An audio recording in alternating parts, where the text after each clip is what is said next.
Muy buenos días, queridos radioescuchas, y bienvenidos a una nueva emisión de Suena la Tierra, el programa que cosecha las historias del campo colombiano. Saludos a nuestros amigos que se despiertan en la costa, en el valle, en la montaña, junto al río o en la selva. Queremos que sus madrugadas, sus pieles al sol y sus sueños lleguen a toda Colombia. Llámenos o envíenos un correo y permítanos acompañar este primer tinto de la mañana con sus historias. Soy Mauricio Galeano y los invito a escuchar los sonidos de nuestra tierra.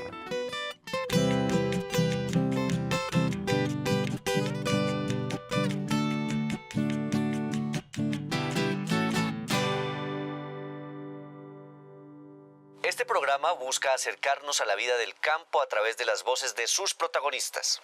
Hoy vamos a hablar sobre las identidades campesinas. ¿Qué cosas definen a una persona como campesina? ¿Son iguales todos los campesinos? ¿Están en riesgo las formas de ser de los campesinos? Anímese a contarnos su historia para tratar de responder estas y otras preguntas. Nuestros micrófonos están abiertos. No todos los campesinos somos iguales. Nos diferencia algunas costumbres, pero somos campesinos del país. Me identifica mi trabajo, la personalidad, porque si uno no tiene personalidad, no es nadie tampoco. Seguimos en Suena la Tierra intentando comprender cómo son nuestros campesinos. Nos envían una nota de voz desde Bogotá, porque para quienes no lo saben, cerca del 70% del territorio de esta ciudad es rural, y desde allí nos llega nuestra primera historia. Jaime Beltrán, que vive en la localidad de Usme, nos cuenta cómo él y su comunidad están resistiendo frente al desarrollo urbano, que desconoce y amenaza su vida como campesinos. Escuchemos a don Jaime. Mi nombre es Jaime Beltrán y me dedico aquí a labores del sector agropecuario y también a labores sociales comunitarias. Bogotá pues tiene dos áreas bien diferenciadas, una que es la zona urbana y la otra la zona rural. Estamos ubicados en la zona rural, en la localidad Quinta. He estado 47 años viviendo acá. Mi papá fue un buen músico de la región, tocaba tiple, guitarra, bandola. Yo no aprendí eso.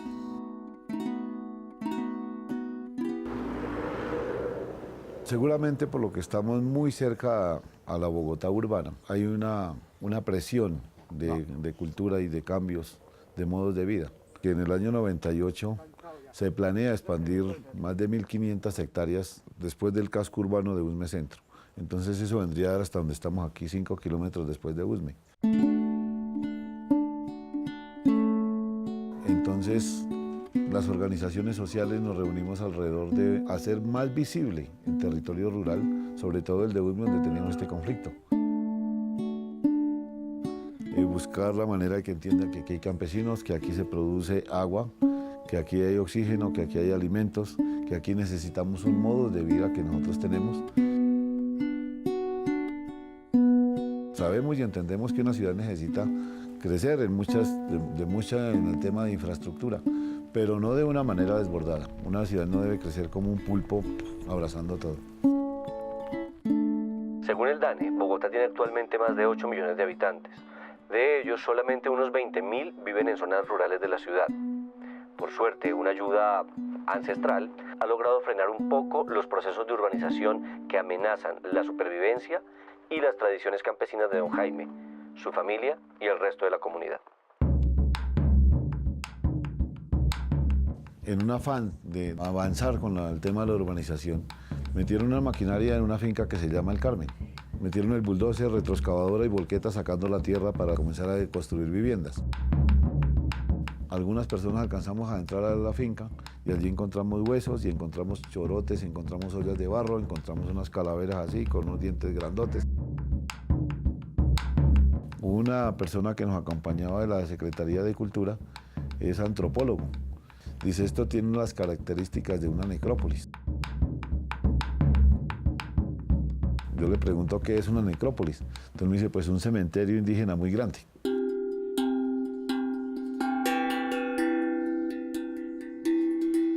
Antropólogos de otros países que vienen aquí después de ver las noticias a encontrarse en un sitio en Usme y definir que el hallazgo arqueológico de Usme era único en América Latina.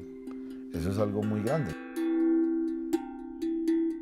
Los académicos, los estudiantes, antropólogos, sociólogos, todo el mundo que participó en esto, comenzaron a informarle a la comunidad qué era realmente el patrimonio. Entonces el patrimonio encerraba un pocolón de cosas.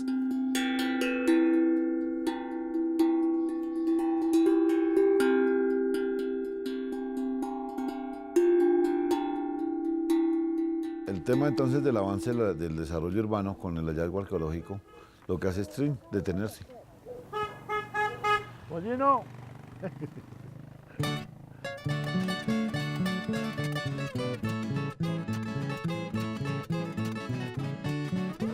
Los campesinos o algunos campesinos o mucha gente está tratando de como de negarse que venimos de esa descendencia indígena. Entonces lo que hizo fue desenmascararnos realmente y volver a retomar algo que habíamos perdido. Las herencias de las indígenas son las prácticas agrícolas. Quienes sembraron primero aquí las tierras son los indios o los indígenas, son los primeros que comenzaron a trabajar la tierra. Y después de ellos, y aún con ellos, venimos nosotros. No me considero indígena o indio, porque no correspondo realmente a eso. Tengo una herencia de ese legado, pero yo soy campesino. Y el indígena es indígena, indígena campesino, porque él también produce alimentos. Yo creo que la identidad de los territorios rurales, de hecho, deben de ser altamente reconocidos por el gobierno. Y cómo relacionamos a Bogotá con su entorno, con la gente que vivimos, que viven allá a nivel interno de la ciudad y los que vivimos aquí en el campo. Don Jaime, muchas gracias por compartir su historia. No podemos olvidar que hasta hace pocas décadas el país era más rural que urbano y que todos tenemos ancestros y tradiciones que vienen de ahí. Las ciudades no solo necesitan al campo para su subsistencia, sino que deben aprender a convivir con él y a valorar a sus habitantes. ¿Qué pasaría si esta zona rural finalmente es absorbida por la mole de concreto? ¿A dónde irían a parar don Jaime, su familia y los ancestros que descansan allí? ¿Qué pasaría con su cultura y su manera de vivir?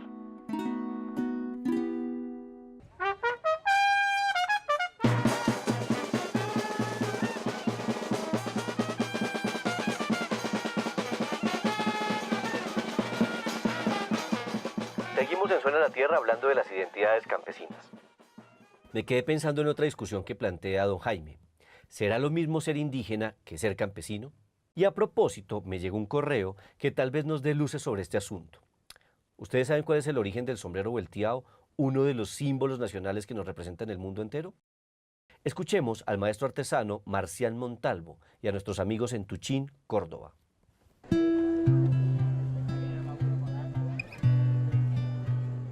Como es el 2 de noviembre, que estamos en la tradición religiosa del algo difunto, viene a hacer acompañamiento, le trae flores, a los niños flores, y a los adultos ya uno le pone sus cirios, sus velas. O sea, son cosas para recordar. Y incluso a veces uno dice, mira, como eras tú cuando estabas vivo, que eras bacano, que eras chévere, mira dónde está. Esto es una tradición que se vive en nuestro resguardo. Aquí hay compañeros, personas que incluso amanecen aquí. Pero en la zona rural, ¿qué hacen ahí? Hacen un fiestín.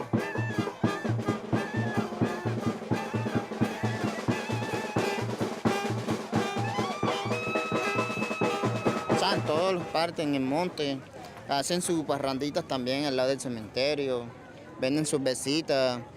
Y entonces la gente cuando está en el cementerio salen a fiestar.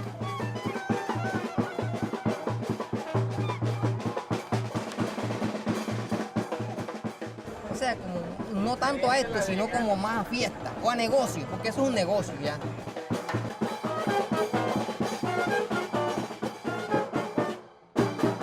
Vienen, colocan un picó, incluso hasta la entrada le cobran ya.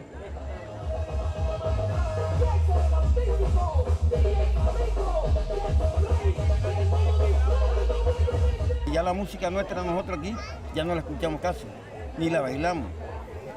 Oye, todo eso se ha ido perdiendo y inclusive la lengua de nosotros se perdió.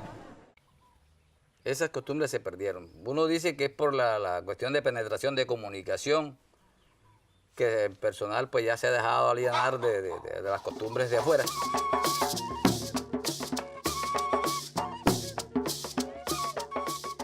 Se han perdido muchas tradiciones, las fiestas tradicionales, nuestra lengua, pito, cumbia y esas cosas se han perdido. Lo único que nos está quedando en estos momentos es el sombrero,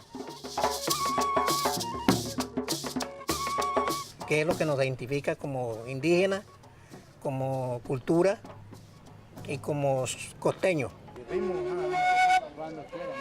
Tuchín queda ubicado en la costa Caribe, hace parte del departamento de Córdoba. La geografía nos influye a nosotros en todo.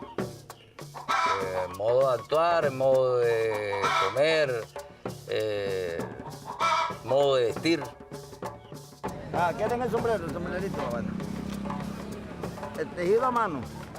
El sombrero se utilizó para protegerse del sol. Sobre todo es que era el campesino, el agricultor quien usaba el sombrero. Pero no era como comercial, sino pues supuestamente así para trabajo cotidiano. La gente del interior decía, nos trataban a nosotros como de corroncho, ya que usaba el sombrero un corroncho ya, no era un sombrero que era representativo, como en estos momentos, ya después de 50 años hacia acá ha venido comercializándose porque ya lo ha usado altas personalidades. Y ahora, en la actualidad, es un orgullo de ser artesano. A pesar de la riqueza cultural de esta región, parece que la identidad de los habitantes de Tuchín se ha reducido al sombrero vuelteado. Este, un elemento de uso cotidiano para los campesinos, se convirtió en un artículo decorativo e incluso de lujo en las ciudades. El oficio tradicional de hacer sombreros también estuvo amenazado por la llegada de falsificaciones provenientes de China. Los habitantes de Tuchín siguen luchando por mantener vivas otras costumbres importantes para su identidad. Aquí cualquier entidad pública usa el símbolo del sombrero y aquí a nuestros artesanos no les llega nada. Entonces utilizan la cuestión del sombrero fino volteado como símbolo nacional para usufructuarse ellos, pero en realidad acá a los verdaderos artesanos no les llega ninguna clase de recursos ni ninguna clase de bienestar. Es lo que nos representa a nivel nacional e internacional. Pero atrás de eso hay muchas cosas que hacer acá, muchas cosas que nos puede representar. La cultura entre la artesanía, la barca, la comida, la fiestas tradicionales, juegos tradicionales, la lengua, si se pudiera rescatar. Esas cosas para nosotros hemos perdido mucho.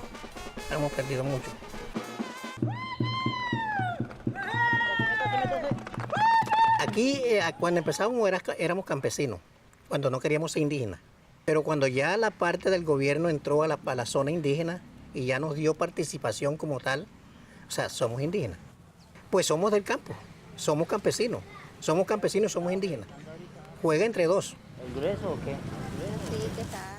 Para mí la persona campesina es aquella que vive en el campo y trabaja el campo, independientemente de la etnia que sea, si es un ron y trabaja el campo es un campesino, si es un afrodescendiente, un negro que trabaja el campo es un campesino, y si es un indio que trabaja el campo es campesino y no se le quita lo indio.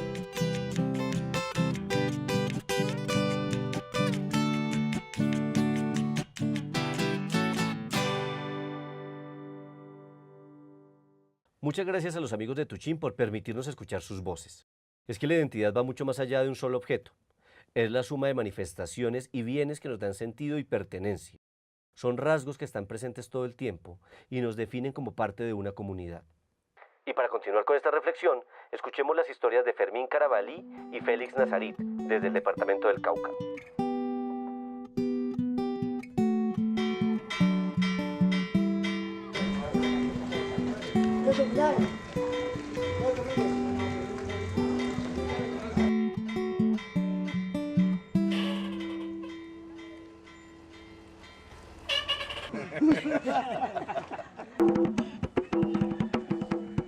Estamos en el norte del Cauca, en un municipio llamado Buenos Aires, Cauca, un municipio netamente rural. en su gran mayoría acá somos afrodescendientes, aunque yo siempre digo somos negros. Yo me identifico con la palabra negro. Yo soy negro, muy alegre, que ha hecho resistencia pacífica a través de mucho tiempo. Como la luna clara armoniza con la noche, los enamorados. Con los problemas de violencia que han habido acá. A no perder las tradiciones, a no perder la cultura y el territorio. El territorio para nosotros es este bloque de tierra que hemos conservado por muchos años, que hemos vivido aquí trabajando.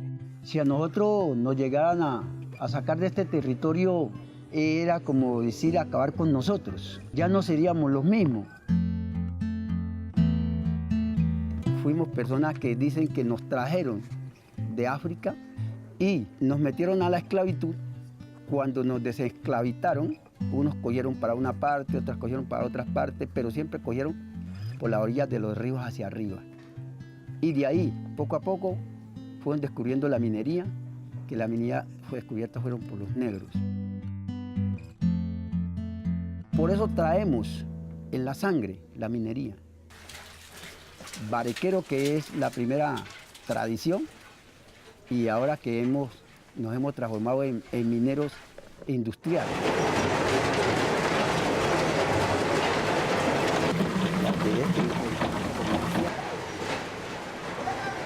Pues uno siempre piensa en ser más grande, en ser más puliente, ya que hay la posibilidad de uno poder tener un título, tener la posibilidad de trabajar legalmente sin necesidad de estar peleando con el Estado. Como teníamos nuestros títulos legales, cuando aparecieron algunas retros que estaban dentro de nuestros títulos, ellos hasta fueron a la oficina a pedirnos permiso. Nosotros les comentamos que nosotros no teníamos ninguna autoridad para dar permiso, porque nuestra minería era una minería de túnel, más no una minería de cielo abierto. Por lo tanto, antes vamos a denunciar. Entonces la gente se incomodaban y decían, es que los mineros es que nos tienen el río sucio, mas no se daban cuenta que eran unas retros de personas que no tenían ningún tipo de permiso, que estaban haciendo pues esa minería. Era mucha la gente que venía de muchos municipios, de muchos departamentos a trabajar allá. Algunos salían lastimados, hubieron muertos también. Cuando se formaban los derrumbos, era que la gente, era que la ley llegaba allá, porque habían habido 2 o 3 muertos. ¿Ya? Mientras que no pasara eso, no pasaba nada. Aquí nuestra minería ha sido una minería como para subsistencia. Hemos hecho una mezcla entre minería y agricultura para poder sobrevivir, porque tuvimos en unos tiempos que legalmente, si no fuera sido así, no hemos podido vivir. Yo no olvido mi agricultura, porque yo digo, yo puedo sacarme el oro que me saque, pero yo no como oro.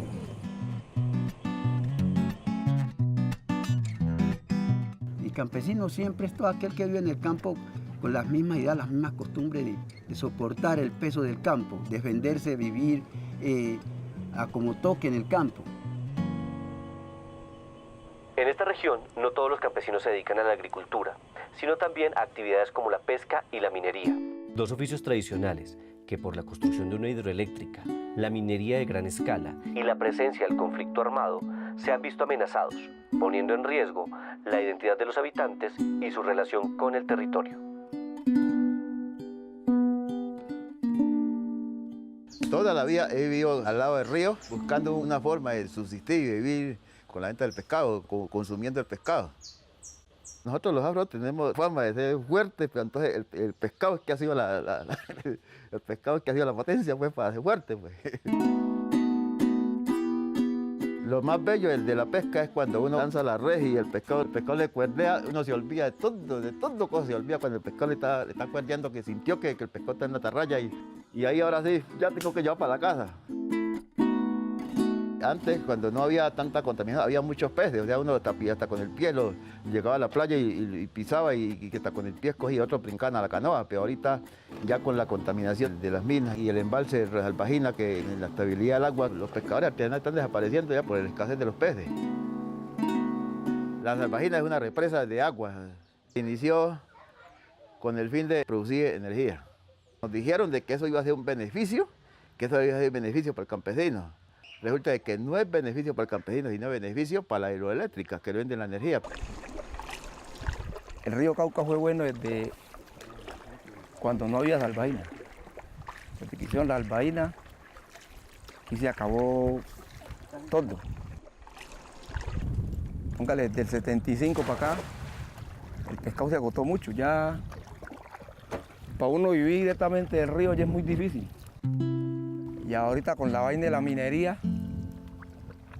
mejor dicho, aquí las aguas están muy contaminadas. Pues la verdad la pesca es un arte tan elegante que por lo mismo es que uno no lo olvida, porque pues la tradición no se puede perder, pero pues ya no es lo mismo. A mí me coloca triste la escasez de los peces en los ríos, que ya nuestros hijos ya no tienen la oportunidad de ver lo que había antes. Ya no hay cómo enseñar la pesca porque no hay dónde cómo enseñar. El Estado nos ha vendido mucho las riquezas, que es lo que nos ha hecho algunos estar bastante acorralados. La minería ilegal, multinacionales, todo lo que atente contra el territorio, atenta contra nuestra manera de vivir y nuestra cultura, atenta contra lo que somos. De los campesinos que trabajan diariamente a machete, pico y pala, a rastrillo y asador. Para nosotros es muy importante seguir manteniendo la forma tradicional de cultivar, de hacer minería, de hacer música, porque ese es un legado de nuestros antepasados.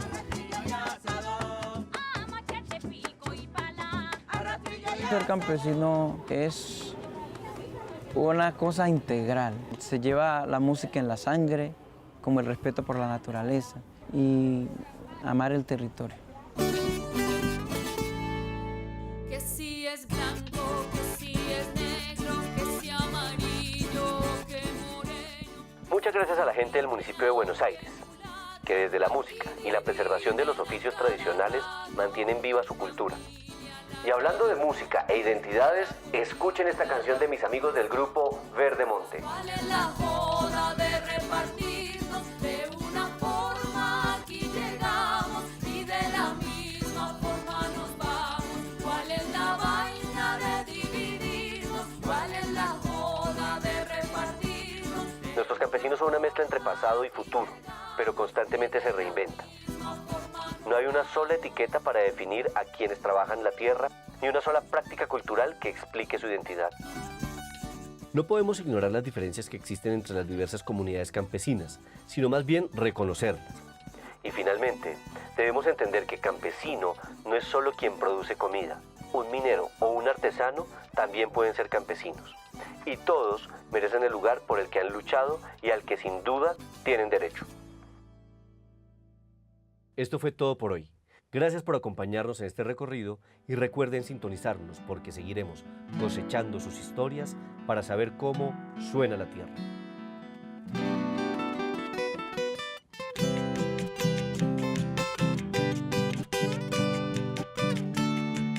A todos nos llama campesinos porque vivimos en un campo. Por mi costumbre, como vivo, donde vivo y con quienes vivo. Eso me hace ser lo que soy. Ser campesino es algo que se nace, que se lleva y que se hace. Campesino es vivir en el campo y trabajar el campo.